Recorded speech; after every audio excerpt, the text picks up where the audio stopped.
I want to formally welcome everyone to today's webinar, How is Customer Behaviour Changing? I'm Rachel, I'm going to be your webinar chairperson today, and delighted to be joined by two brilliant industry experts, I'm going to call you. Peter Massey from Bud, welcome back to, I'm sure, one of many webinars we've done together. Yeah, indeed. Nice to see you, Rachel, and looking forward to it. Brilliant. And I don't know whether you want to introduce yourself? Yeah, sure. CEO of Bud, my fourth or fifth business, I think. So my serial entrepreneur hat comes on in half my life, and the work that we do is predominantly focused on the Amazon growth model. Some people know the book, The Best Service is No Service, as in removing the need for customers to call. We don't all wake up in the morning and think, I want to make that call, I want to make that email, I want to look on that website. You know, actually a lot of the demand is unnecessary. Brilliant. Well, welcome back, and also welcome to his first webinar with us, Kobe Amadoubi from Nice in Contact. Welcome, Kobe. Thank you very much, Rachel. I'm really happy to be here. Big fan of your channel. Brilliant. And I don't know whether you wanted to introduce yourself as well. Yes, I'm the International Marketing Director for Nice in Contact. My job is really to talk about the good things we're doing with our customers and look at how we can help organizations deliver a better experience to their customers.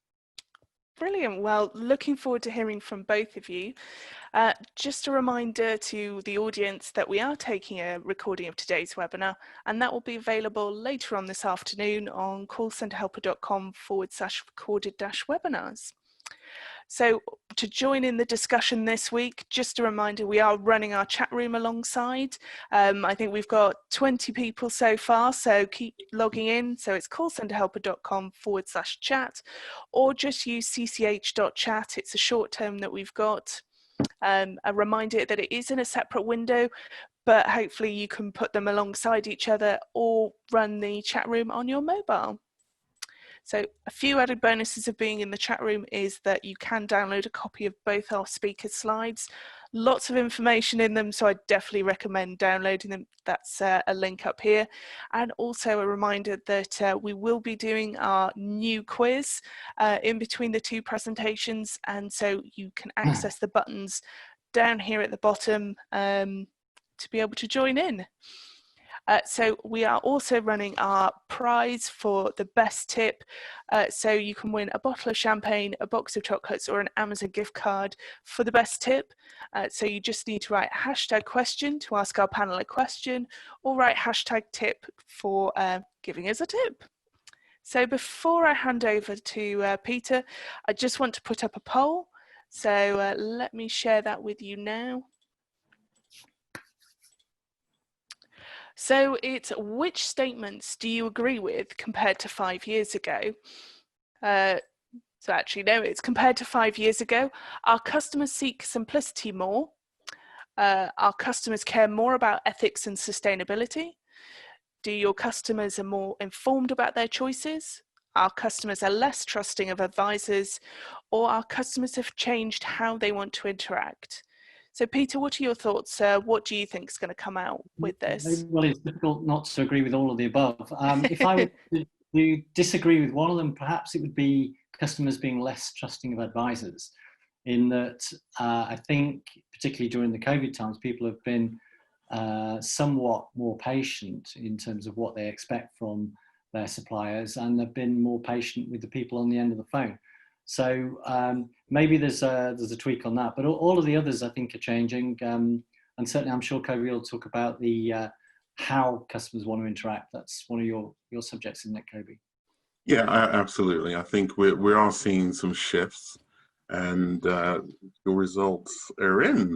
Yes, so 62% coming out on top with our customers have changed how they want to interact, 55% saying our customers seek simplicity more, 40% saying our customers are more informed about their choices, 30% our customers care more about ethics and sustainability, and Peter, I'm sure you'll be pleased to see that only 17% saying our customers are less trusting of advisors. Well, that's good for the industry anyway. Fab. So I think it's a perfect chance for me to hand over to you. So I just need to stop sharing. And Okay. Peter, if you could put up your presentation. Screen. Yeah, here we go. There we go. So, fingers crossed. Screen sharing has failed to start. Please try again later. Ah. Hang on a sec then. Let me escape that view and just try that again. So share screen, screen choice, share. There we go. That's come up now, has it? Yes, it has. And let's see. Yep, perfect. Okay, brilliant. So yeah, how are customer relationships changing? The topic of the day. So I'll do a quick intro and then I'm going to share with you some thoughts from my international colleagues. And then I've got two particular points I want to focus on. Obviously, it's a big topic. We could go in all sorts of directions on this and be here for hours, but I've focused on two particular points. So let's see them. There we go. So just very briefly, Bud, as I explained, working a lot on the Amazon growth model, but all sorts of the customer experience area. Lots and lots of different clients and lots of different segments in this is UK clients. Our passion we describe as how do we stop doing dumb things to our customers and our people. The marketeers always tell you shouldn't have negative statements, but we find this really sums up what we spend a lot of time doing. It's trying to apply common sense in large scale businesses, be that 100 people or 10,000 people. Trying to make the organizations work well for customers is kind of difficult. I use the example here of this is Hyundai. We've got a couple of these Santa Fe cars. My wife's been in this week, last week rather, and trying to get the hire car that replaces the car while it's in took nearly as long as the car took to repair, which was saying something because it was in for 2 weeks. So it's kind of like it's a really simple thing, and the answer to the question, how do we stop doing dumb things to our customers and our people, often lies in brilliant basics. It's not often silver bullets or fancy things. It's often about really simple process, doing things well. And another example from this week, we've just got a new puppy which is being babysat in the other room, so excuse it if it barks, but we've been trying to get pet insurance and actually trying to complete the process without using a phone has proved extremely difficult. And in one case, because the excess on the policy was in the very, very small print, which gave somewhat of a surprise.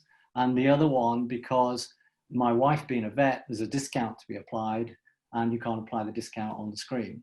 Now, so you have to swap channels, you have to move around, and the lack of joined upness of those channels causes a significant amount of effort for me, but also for the company. And in both cases, lost on the business. So those dumb things are not hard to see, they're all around us. Very often in our own organizations, we can become numb to them if we're not careful. One's got to have a really good eye for these things continuously all the time. So as I say, going back to the question of how customer experience is changing, I reached out to some of my international colleagues. We have this group, Linebridge, which has been running now for 18 years and fantastic source of what's going on in the world and who's doing what. So in Germany, my colleague Stefan was saying, I only gave them that it wasn't multiple choice. You only allowed one answer. So this is just a potted answer. People are more conscious about their decisions and they take at home and at work and of the consequences of them. So there's more thoughtfulness going on. In India, they were saying a lot more need for not in-person services. So making everything contactless. I'm sure we can all agree in that, most countries. People are more conservative in Australia. They're saving more, trusting less. And that's quite interesting. But because my colleague David added to that it's strange though that customers seem more gullible. There are funny things going on, funny offers that are being taken up. And I think also in a political sense, he was talking about the way that media works and the way politicians work has taken some holes in the trust. From the US, Bill, my colleague from Seattle, was saying about customers being more demanding. So there's an added intensity to the discussions because there maybe because there's more at stake, maybe because it's just that people have got less on their plate because they're traveling less. So many people travel a lot of time on business. So there's a lot more people working from home. That's given them time to be more demanding. And perhaps he added also that maybe they're a little less tolerant. Being demanding is one thing, but being less tolerant of it not working or not getting resolution can be very critical in that sense. Perhaps, you know, the atmosphere in the States is adding to that. From France, acceleration was what Joseph mentioned. More and more digital is really the thing. And with a lot of people working from home, a lot of people have had to adjust. The take-up has been accelerated in that sense. So again, all of these trends, I think we can see in the short term and see what's there. And from my point of view, the point I've noticed most, I think, is that businesses have realized, they knew, but they've realized that customers are way ahead of them digitally. And actually customers want these things and can do these things. So the customer is leading what business is doing. And in turn, businesses are leading what government is doing in the COVID sense. So it's really a lot more customer power going on in terms of what's happening. And of course, the background is that COVID plus Brexit minus capability equals recession. So as far as customer relationships are concerned, I think we're going to see another big jump, because as recession starts to bite and gets deeper, we're going to see customers needing different things. They're going to have different demands when they get in touch. They're going to have different pressures.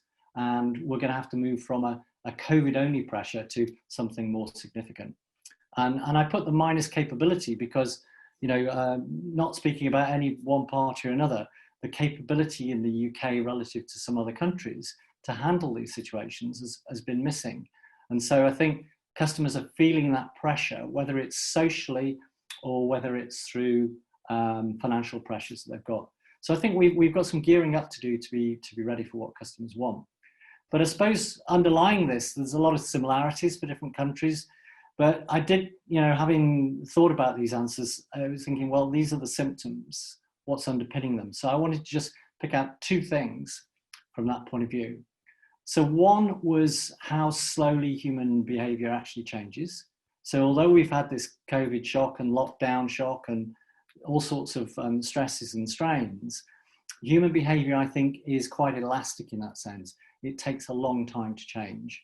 And megatrends, so i.e. the things that are going on globally in a wider sense, are dictating customer experience trends. It's not that you look for the customer experience trend and see where they're going. You look at the context and see what that's going to do to customer experience. And I think these are the two big points I'd like to bring home. So I'll spend a little bit of time on each one.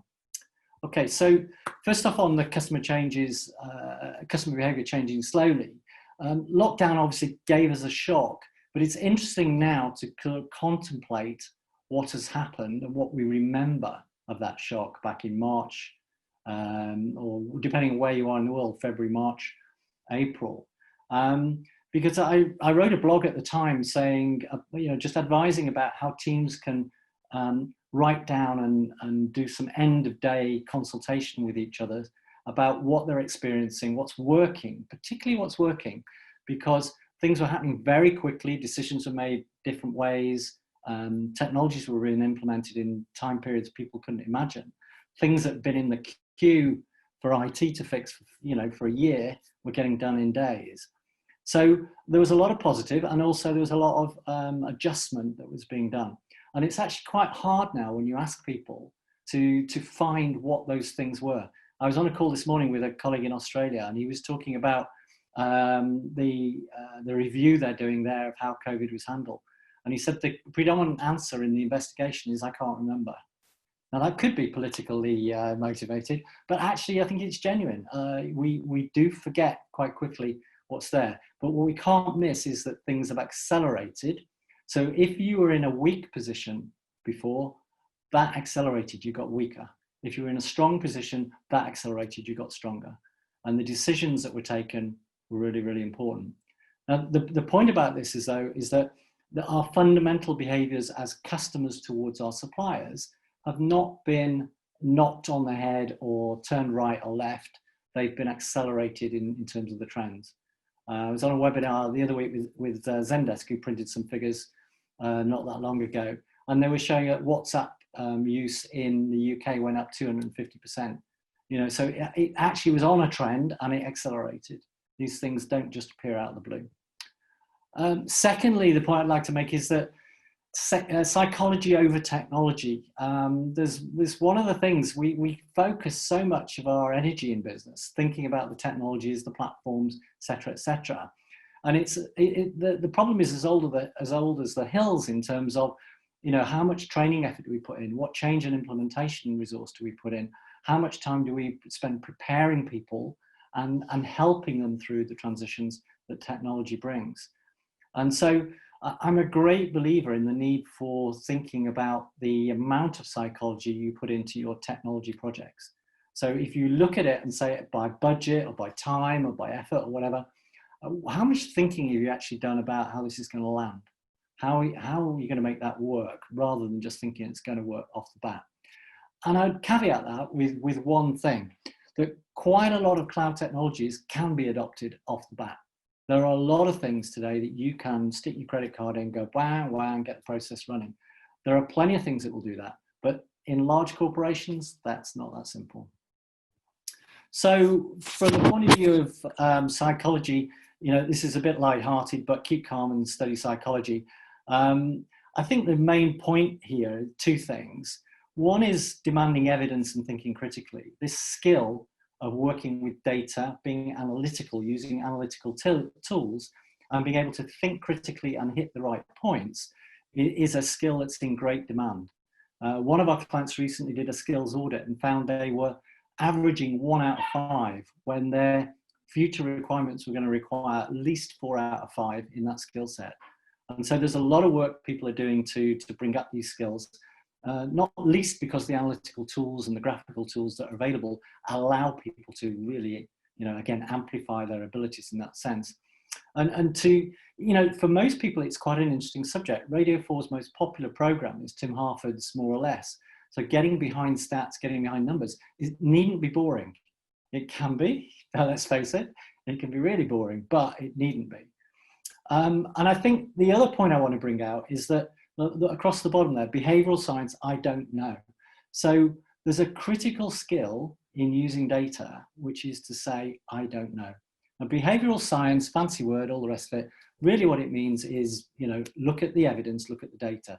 Don't believe you can guess what customers will do. You have to run some kind of experimentation or A/B test or whatever it is to find out what customers will do in what situation. And that's true whether you're rolling out an IVR or a chatbot or a new application. You have to observe and see what's going on. And the important mindset is to say, I don't know until I see the evidence. Now, I don't know is a statement not many people make when they're in a boardroom. So if you're presenting to the board or you're a board member and people say, da, da, da, da, how many times do you hear people say, I don't know? It takes a strong character to say that. And it's something to practice. Saying, I don't know, and then pause. People look around and go, what's he said? Because, da, da, da, da, da, da, da.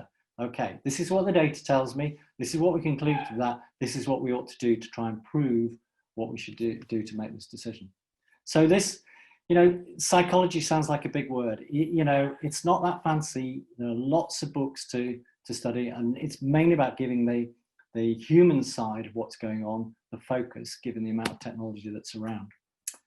Okay, so that's one area. The other area, I call it megatrends. There are lots of sources for this kind of information, but just looking at what's going on in the world, I think is an important lead to what's changing in customer behavior. And one of the things I think that's happening is that the old Maslow's hierarchy, there are some basics in there being threatened. You know, the warmth, shelter, food, water, what does that look like? You know, the biggest deal on the table at the moment is probably climate change. I was listening to a webinar 2 days ago. Claire Perry was talking. She's the ex-climate minister from the previous regime, shall I say.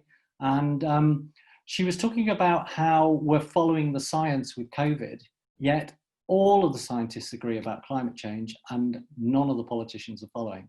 Now, that's not completely true, but it's it really is quite a gap. Climate change threatens us, and lots of things that are going on around it.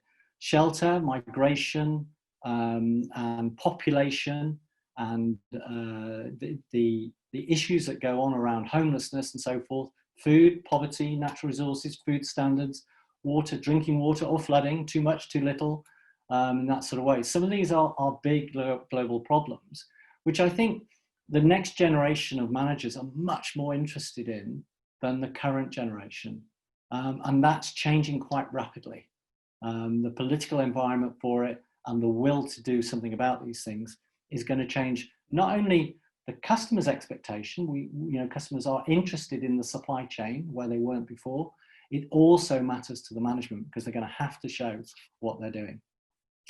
So I think the second point I'd make is about aging population and health services, obviously very topical with COVID, but in a broader sense, it's a problem that the whole world faces, that populations are aging. I saw some interesting data this morning about populations in China and in Asia shrinking, and in Europe indeed as well. And that there was a prediction that by 2050, some 23 countries would have populations lower than they have now. And so there's some interesting trends about the mix in the population and how we pay for healthcare, as well as the science that's coming in on health services, which is very expensive. So there's some really interesting things there about what customers are going to value and how they're going to spend their money and how money is going to get used in the system. I think the third point I would make is about what I call post-Western democracy. So this applies particularly if you're watching from the UK or the US. We can see this in our faces. But a lot of what we would call democratic values are now being challenged or have been taken away. And so there's an important thing about thinking about the way the political system works, the way, again, money flows within those political systems, and what that does to commerce, and what it does, particularly as we saw in the comments earlier on, to trust. It makes a big difference to a trusted brand that's going to have to work really hard in this environment. Gives a great opportunity, but it's really important. And in the area of trust, my fourth point, privacy and digital identity, absolutely critical to trust in the way that a brand is trusted. And I use these two illustrations here of where this stuff's going. So I, like many of you, I'm sure, got this NHS test and trace email through the other day. And my immediate reaction is, well, it's not NHS test and trace, it's Serco's test and trace. Where did they get my email address from? I haven't given permission for them to send me that email.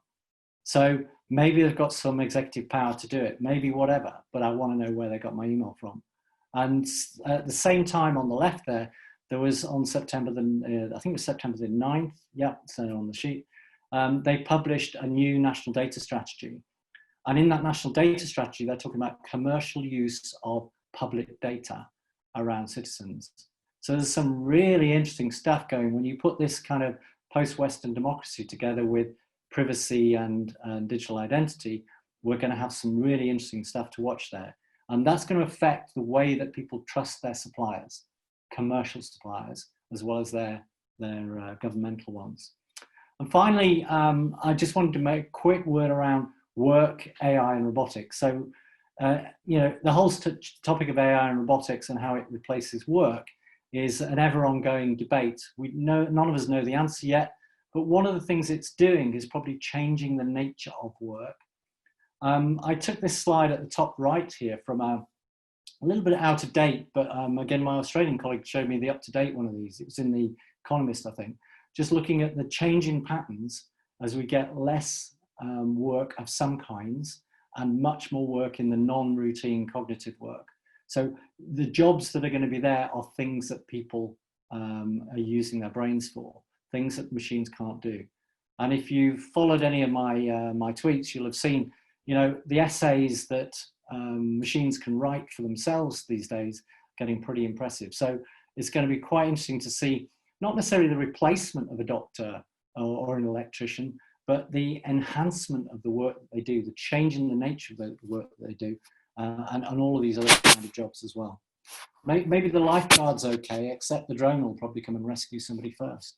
You may have seen the guy in the jet suit the other day flying over the Lake District doing rescues. Anyway, all sorts of things Yes. are possible. These trends are there. And the final one, education. That education, as the quote says there, you can read it, I think is one of the most fundamental things. And it leads me to my point I'll finish on, which is look east, not look west. It really astonishes me the amount of coverage we have of what goes on in the US. We get little coverage of what goes on in China, India, Indonesia, these very large economies to the east of us who are now as big as, if not bigger than, what's going on, where education is still highly valued. It costs a lot, but it's highly valued, respected, and really, really important. And the importance of education is that we all have to skill ourselves for that new world. We have to have different skills from the ones we had.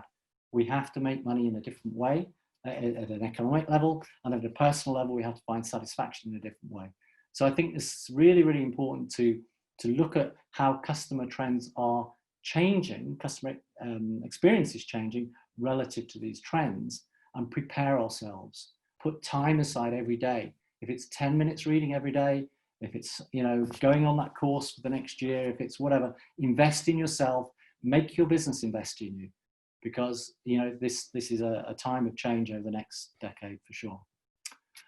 And to finish on the next decade, yeah, well, what do our kids say or grandkids say? There's always got to be an excuse to get the grandchild in. So particularly in the discussion we had around colleagues in different countries, we found these three factors. We were talking about our kids. We've seen them grow up. We've seen each other's kids grow up. The climate crisis is top of mind. Racial and sexual discrimination is very high up there. Poverty is high up there. They want to know what their suppliers, the companies that are selling to them, are doing about these three things. And if you don't have an answer for those three things, I think in 10 years' time, you'll have a problem selling anything. I hope that's true. Anyway, so that's two factors: human behavior changing slowly, megatrends, look at them, study them, see what that's going to do to customer behavior. Thanks very much, Rachel. Fab, thank you very much for that, Peter. I'm just going to share my screen. So we are coming to our quiz now. So if you want to take part, you need to be in our chat room. So callcenterhelper.com/chat. While you're in there, maybe you could share in 1 or 2 words, what did you like best about Peter's presentation? For me, some brilliant takeaways. So the answers across the globe to the question, how are customer relationships changing? And it really showed to me how, despite being all over the world, they really ring true here, a lot of it. And also, you are asking your colleagues' children the same question, and how, you know, what companies they'll be working with in the future based on, you know, what they're doing about climate crisis, racial and sexual discrimination, poverty, etc. My final key takeaway was look east, not west. You know, stop following the news in America and start following it in China, India, Indonesia, and Singapore to really see what they're doing. So thank you very much for that, Peter. Really, really interesting. So we are coming over to our quiz now. So just a reminder, you need to be in the chat room and use the voting buttons at the bottom. So A, B, C, or D. So yeah, you could see, should we wait for it, see if a few more people are going to come in? Last chance to take part. The winner wins a bottle of champagne, box of chocolates, or an Amazon gift card. Send out a lot of champagne across the world. So yeah. So right, we're going to begin. So first question, inbound voice is still the #1 channel of choice, but what is the second most popular channel across the call center industry? Is it A, outbound voice, B, email, C, live chat, or D, social media? So inbound voice is still the #1 channel, but what is the second most popular channel across the call center industry? So is it A, outbound voice, B, email, C, live chat, or D, social media? Just a reminder, you need to be in the chat room and you need to click the buttons that match the appropriate one at the bottom. So last chance. So the answer was B, email. According to a 2020 call center helper report, 18.6% of customer contact came through email, 12.6% comes across outbound voice, 5.9% through live chat, and 2.1% through through social media. Sorry. So Claire is currently in the top. So next question, true or false? 2 in 3 consumers say there is often not enough help available on organizations' websites or apps. Is it A, true, or B, false? So it's true or false. 2 in 3 consumers say there's often not enough help available on organizations' websites or apps. So A, true, or B, false. So vote now. Last chance. So most people getting that one right. The correct answer is A, true. This finding comes from Dr. Nicola Millard's report, The Autonomous Customer 2020, which also found 3 in 4 consumers buy more from companies that make it easier to do business with them. Claire's still in the lead. So question 3, what percentage of customers say that it takes too long to identify them when they phone call centres? Is it A, 18%, B, 38%, C, 58%, or D, 78%? Lots of people voting. So what percentage of customers say that it takes too long to identify them when they phone call centres? Is it A, 18%, B, 38%, C, 58%, or D, 78%? So I'm going to go on to the next. Yep, most people getting this one right. The correct answer is C, 58%.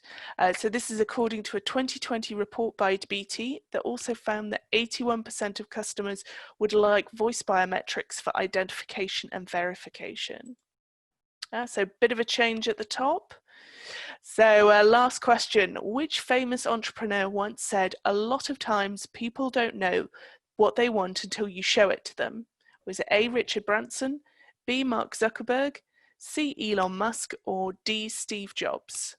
So which famous entrepreneur once said, a lot of times people don't know what they want until you show it to them?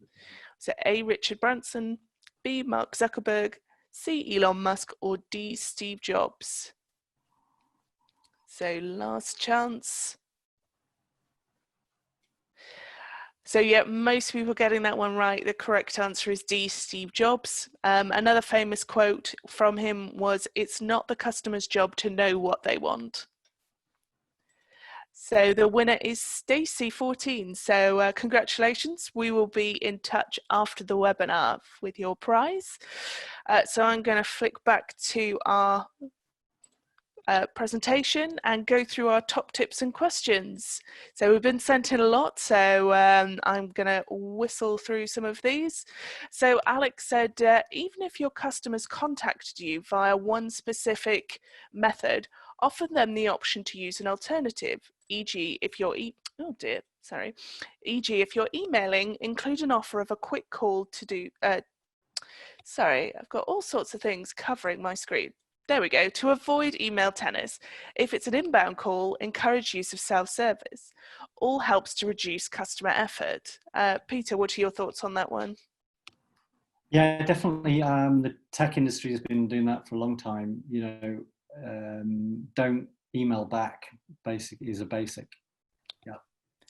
Yep. You can end up with 20 emails instead of one call. Yep. And Kobe, I'm sure you would agree on the tech options. Yeah, I think the tech option is key, but it's also understanding really the journey that your customers are on and what they're looking for in terms of single call resolution that everyone's hoping for. But enabling them to have options about how they communicate with you is probably another key things to look at for people to understand as well. Yeah.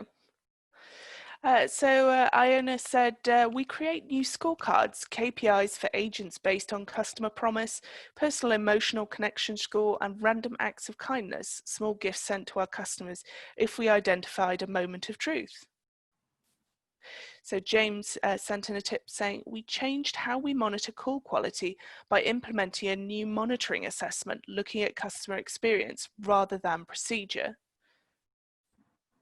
Alex, obviously going for the winning tip, sent in another one saying, don't launch services or tech changes without fully engaging your workforce first. Providing a new option to customers is great, unless the people providing it can't deliver properly. Kobe, I'm guessing, that's key. Well, it comes back to the fact that every business now is in the experience economy, regardless of what industry they are. So their customers need to be able to feel that they're getting a positive experience, and technology enables you to do that. But you need to be working with the right technology partner that offers you, a high level of service and guarantees. Yeah. And not introducing a new kind of channel just for the sake of it. Introducing a new channel for the sake of it, being able to, engage your workforce. Your agents are the coalface of everything, but also being able to look at how you can analyze engagement and quality management throughout the whole process. Yeah. So we've been sent in a tip saying, in most cases, the major difference between an ordinary and an exceptional customer service lies in the ability to swiftly gauge the slightest of changes in customer behaviour and adjust and adapt accordingly to stay relevant and ahead of the competition. Peter, what are your thoughts on this one? Yeah, it's certainly, reading the first half of the sentence, I thought that Gaurav was going to say in the conversation. I'm a great believer in the fact that all customer experience is a conversation, whether it's me and a machine or two machines talking to each other, two people talking to each other. In some way, it's a conversation. And this point about swiftly gauging the slightest change in what customers are saying, doing, hearing between the lines almost, if I'm mixing my metaphors, I'm sure. It's really important at a personal level to teach agents how to do it. It's really important to teach analysts how to pick it up in the data. And it's really important to train machines to be able to react to the right situations. And that training machines to do things is a really important skill that's in very short demand. Short supply. So, yeah, I think it's a really good point. Yeah, Kobe, you're nodding along as well. I absolutely love this question. The slightest variation in sentiment from your customer can change a really positive experience to a really negative one. And it's about training your agents to be able to pick up on that. But also you can actually provide them tools that automatically monitors the sentiment of discussions, monitors how the discussion's going, and actually can provide guidance to agents in terms of how to deal with those interactions for a better outcome. And we can talk about technology, how that happens later on. Yeah, I mean, I think it's a great option to hand over to you for you to take us through your presentation. Thank you very much, Rachel. Let me just share my screen.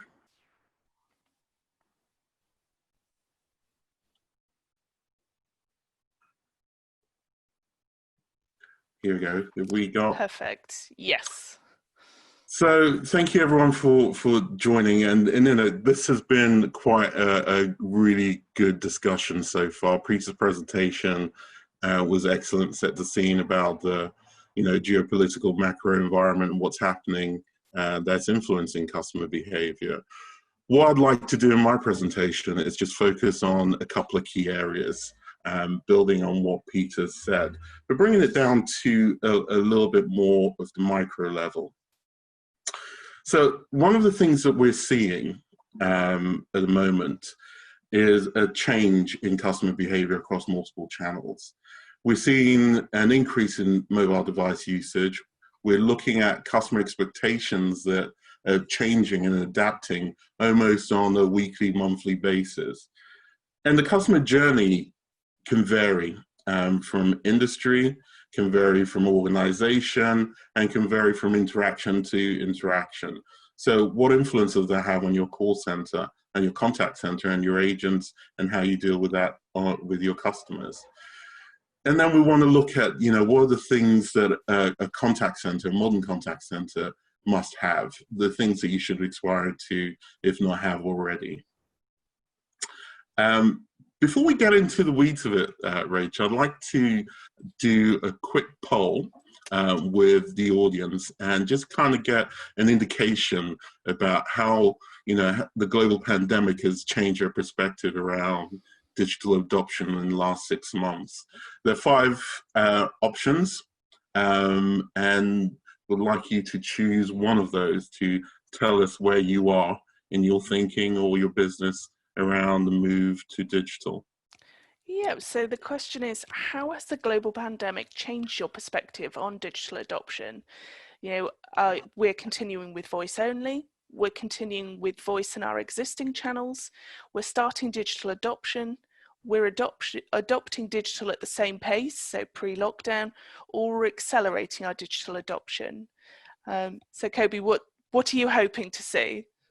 Well, you know, I think things vary from, you know, one customer to another, but clearly the need to have agents working remotely, the need to provide a seamless experience, hopefully the adoption rate is increasing around digital, and seeing how customers and prospects are using new technologies to be communicating with various businesses. We're hoping to see an increase in that.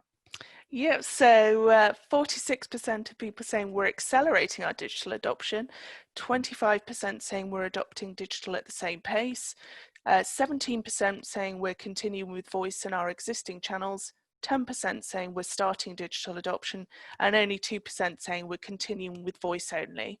Right. So that kind of bears out with a lot of data that we see within the market from NICE in Contact and the conversations that we have with industry commentators as well as customers and partners. So that's quite encouraging to see. So what's kind of helping lead this kind of change to digital? Well, one of the things is we know that smartphone proliferation is something that's been quite prevalent over the last few years. And in particular, we looked at some research conducted by the Office of National Statistics over the last 3 months over the pandemic to see what devices people were using to mainly access the internet.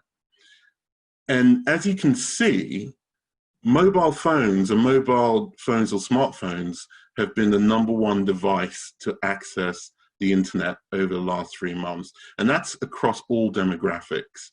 Now, anyone with a teenager in the audience wouldn't be surprised to know that Generation Z is the first choice of accessing internet or services is with their mobile device. But as we go through the other demographics, the surprising thing is, although it's declining as you go up in terms of the age groups, we're seeing mobile is the first choice for all these demographics in terms of accessing the internet. Now, what does that mean for organizations? This means that the shift to digital is happening faster than we expect. There have been some macro environments like the pandemic and other issues that's accelerated that. But in this major research conducted by Contact Babel recently, the UK Customer Experience Decision Makers Guide for 2021, they interviewed more than 200 customer center professionals and over 1,000 UK-based customers to reveal just how much CX has changed and what that means for successful interactions for a contact center. Looking at how things have changed over the last 3 to 6 months, especially since March when the pandemic hit, there's been a massive uptick in digital, whether that's been handled by agents or automation.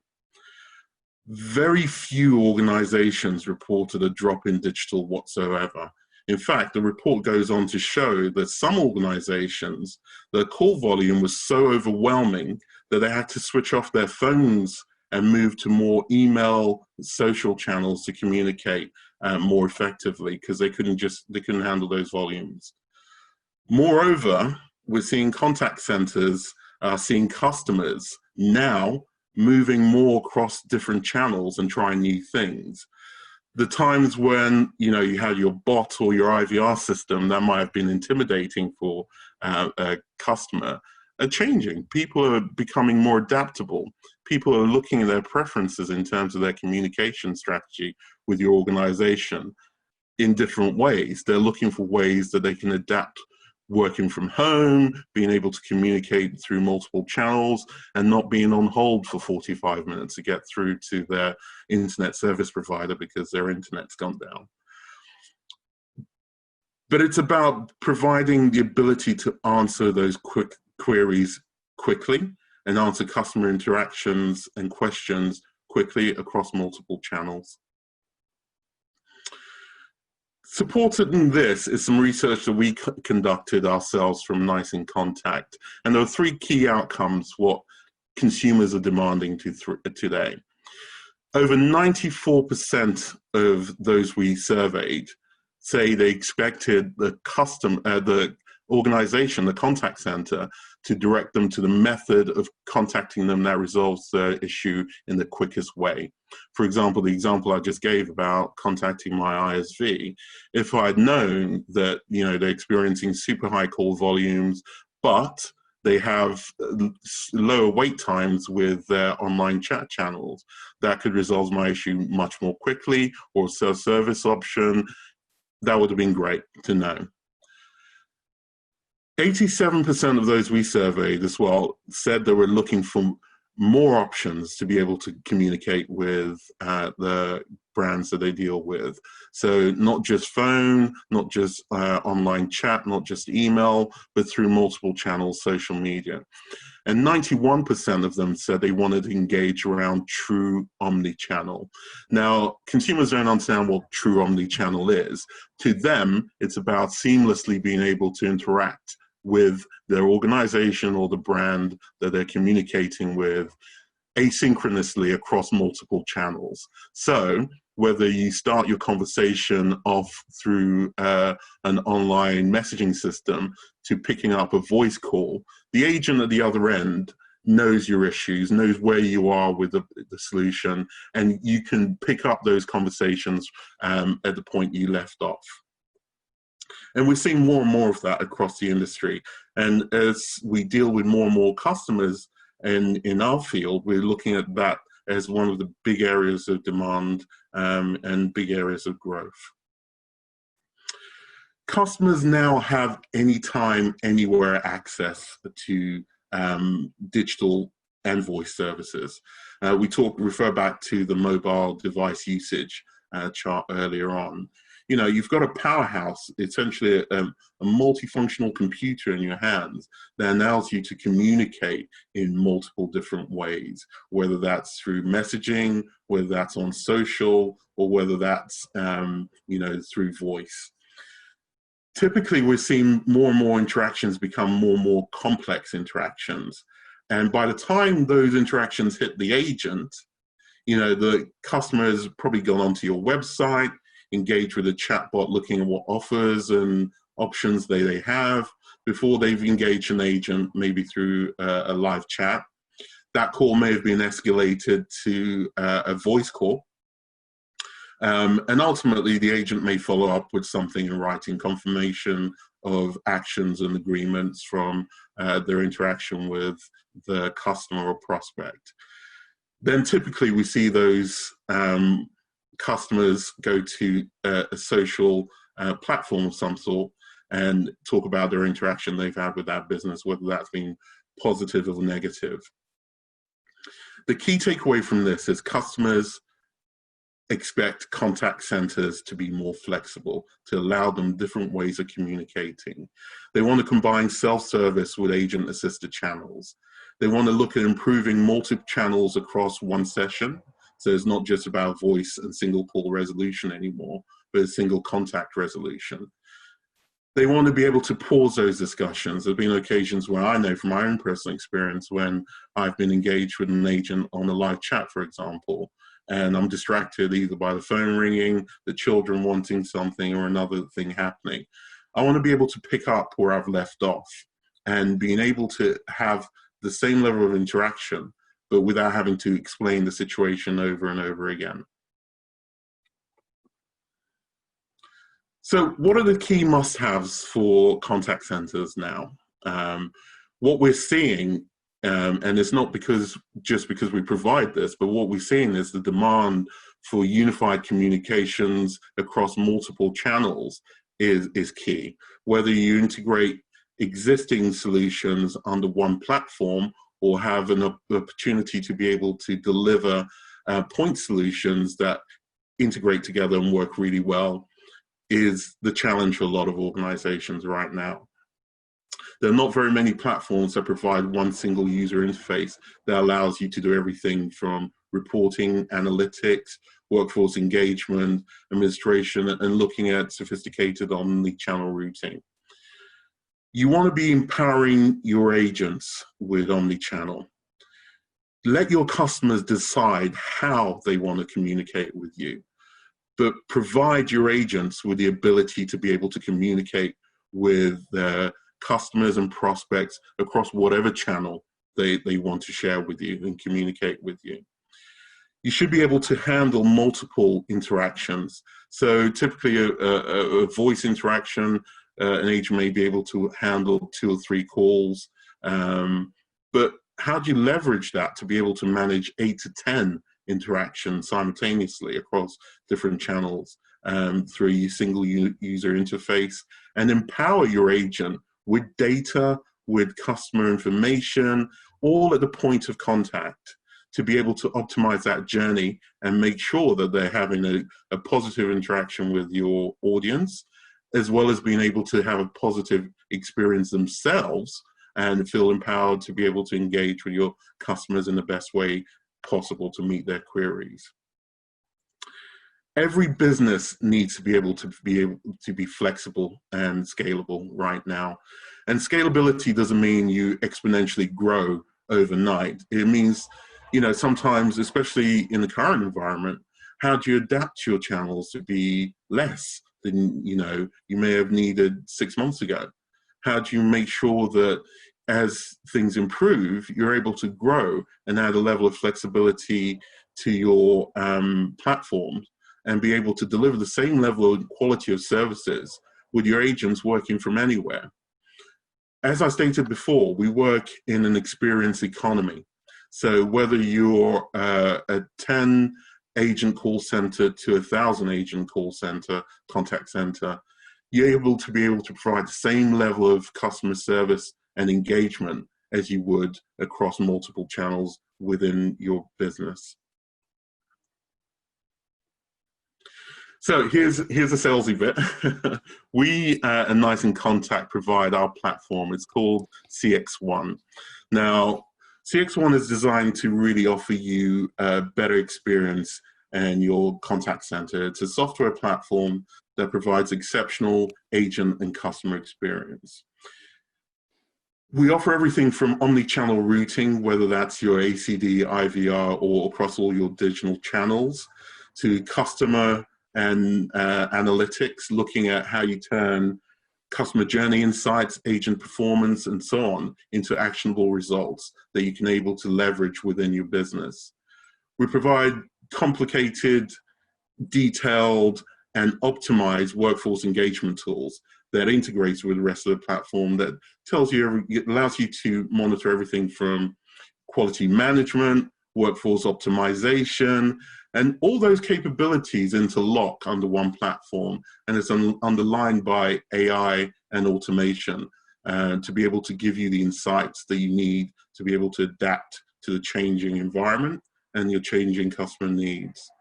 All of this is built on one open cloud platform or foundation, which means that we're able to offer a native integration into CRM systems, for example, whether you're using Salesforce, LogMeIn, or Bullhorn if you're in the recruitment business, for instance. We believe CX1 can transform your contact center and provide exceptional service for your agents and your customers, but also allow your business to be able to meet its business goals and be able to be flexible enough to adapt to any kind of future whether it's pandemic or whether it's fire or whether it's terrorism, whatever. Your agents will be able to work from anywhere in the same capacity they do within your office or your contact center. Now, we've been recognized within the industry by all the key analyst firms as a leader. So we were in the Gartner Magic Quadrant for Contact Center as a Service. We've just had the Forrester Wave put us in the top right, the furthest top right, as a leader. And we've also had confirmation from multiple analyst firms as a leader in our space for around innovation and ability to execute. The Forrester Wave was just published this month, in September, and we got perfect scores out of 29 out of the 33 criteria, which is the highest there's been in the wave, and we're recognized for that. You're able to download that report from this link, and actually we have a resource center for anyone who's interested in some of the reports, the white paper content that we have, looking at other webinars that we've implemented, and to find out more information about CX1, NICE inContact, and the platform. So without further ado, thank you very much for taking the time to listen. Rachel, back to you. Brilliant. Thank you very much for that, Kobe. Before I share kind of my key takeaways, I just want to launch a quick poll. So if you would like to have a demonstration of the NICE inContact solution, please just share on the poll. So yeah, some great information that I took away. 100% of Gen Z users use their mobile to access the internet in the last 3 months, which I thought was really, quite mind-blowing. 94% of people expect companies direct them to the method that will solve their query the quickest. Yes. So definitely one to kind of look into. And also Contact Babel report showed that for some organisations, call volume was so overwhelming since March that they had to turn off phone and, direct people towards other channels, which, was definitely an interesting one for me. So thank you very much. Have you had the experience of an organisation that has done that? No, but I know that a point that actually Peter made earlier about making it easy for people to do things with, we were trying to, our editor was trying to change our electric supplier, and had all the details, tried to get through to the company, and was waiting for so long that they said, right, okay, we'll go with a different company now because we can't make our renewal. So that was lost business because of not being able to get through. And how many interactions are happening right now that a lot of contact centers don't know about, because these things are just very much the same. If it comes back to my ISV, which is a true example, by the way, where if I'd known that, it'd been a quicker interaction to have it as chat rather than voice, that would have been great, because I would have moved on to that rather than waiting 45 minutes to speak to someone. So lots of tips, so I'm going to quickly try and whiz through some of these. A tip sent in from Daryl was, we've been using voice biometrics in our call center for several years. It has increased our opportunity to connect with our customers, reduced AHT, and has cut down on our customers' frustrations regarding the identification process. So Claire sent in a tip saying, invest in vulnerable customer training or retraining now, as more people will be considered vulnerable as a result of COVID. So you need to be fully prepared. Peter, what are your quick thoughts on this one? Yeah, actually, I ran a session on vulnerable customers a while back. And the thing that struck us in the debate that followed was that actually everything you do for a vulnerable customer, you really should be doing for every customer. So actually studying what you do for vulnerable customers in a regulated industry is a very powerful way of making people aware of how they fact find, how they need find, and how they really understand what customers are after. Yeah, thank you. So final tip from Colleen was a consistent positive call ending to manage customer expectations is a simple way to ensure customers remember the experience positively, that they know what they can expect to happen/do, and you reduce failure demand of customers putting the phone down, doubting the agent and calling back to check. It seems so simple, but so often don't hear it happen. I think that one's a great one. Good one. So unfortunately, we've reached the top of the hour. So if you could share in 1 or 2 words, what did you like best about today's webinar? So today's winning tip comes from Laura51. So she said, give your agents an easy avenue to escalate customer feedback, whether that is to develop a team, call center managers, etc., depending on what the feedback is about. Don't redirect them to another channel to provide the same feedback they just told you, said the agent. So well done, Laura. We'll be in touch after the webinar to sort out your prize. Just a reminder to complete the survey. It's just 4 questions long and gives us an opportunity to improve our webinars. A reminder that the replay will be available later on this afternoon so that you can share it with your team or revisit any of the points that we've mentioned. So we're back next week with our webinar on Contact Center of the Future. So you can sign up here. And I just want to say thank you very much to our 2 brilliant speakers today. To Peter Massey from Bud, thank you very much for joining me. Thank you, Rachel, and thanks everybody. Thank you. And to Kobe Amadumi from Nice in Contact, thank you very much as well. You're welcome, Rachel. It's been a pleasure. Brilliant. So we will see you all next week. But for now, thank you very much and goodbye.